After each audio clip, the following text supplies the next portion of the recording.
សុំទៅម៉ាក់ប៉ាសុំទៅបងប្អូនរត់មកធ្វើការមិនសូវមិនដេកពួនមានតែតាមផ្ចាញ់មានតែឌឺដងមានតែចង់ធ្វើខ្ញុំបាត់ពីពិភពលោកនៅមុខគេញញឹមដាក់ខ្ញុំរេក្រោយខ្នងគេលុចចាក់ខ្ញុំតែឌឺដងដាក់ខ្ញុំមកកឆេអេពេលខ្ញុំដួលអត់ដែលឃើញមកគាត់ទេចរិតហែកហួមេឃគេនិយាយឌឺថាឲ្យខ្ញុំស្បៃក្មេងឈាមរាវនិយាយភ្លាវមិនដឹងតែគាត់ខ្ញុំចាំពីប៉ុនមិនបាត់ខ្ញុំត្រូវទៅតស៊ូគេកំពុងស្បាយជុំវិញកំពុងបដូរ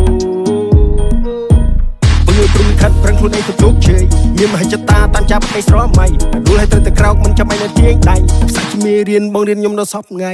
ចាំបន្តិចទៅមុខបន្តទៀតទោះជីវិតរវល់ក៏នៅតែខំឆ្លៀតធ្វើនេះបន្តិចធ្វើនោះបន្តិចចាំមើលលទ្ធផលនេះគេថាខ្ញុំយ៉ាងម៉េចខំប្រឹងផុតពីពួកជ្រាំទោះព្យុះភ្លៀងក៏នៅតែស៊ូទ្រាំបទពិសោធន៍នេះធ្វើឲ្យខ្ញុំរឹងមាំអរគុណការតស៊ូអរគុណអ្នកណែនាំ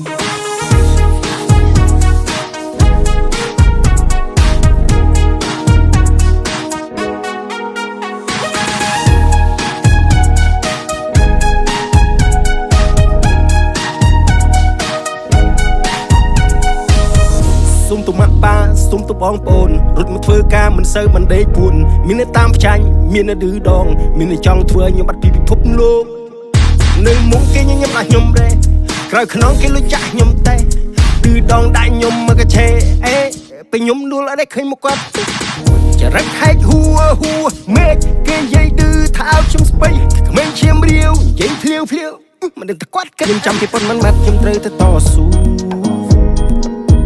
គេកំពុងស្បាយជុំវិញកំពុងបដូរពើព្រំខិតប្រឹងខ្លួនឯងទៅជោគជ័យមានមហិច្ឆតាតាមចាប់ឯស្រមៃដួលឲ្យត្រូវតែក្រោកមិនចាំឯនៅទៀងដៃផ្សាច់ជាមេរៀនបងរៀនខ្ញុំនៅសពថ្ងៃ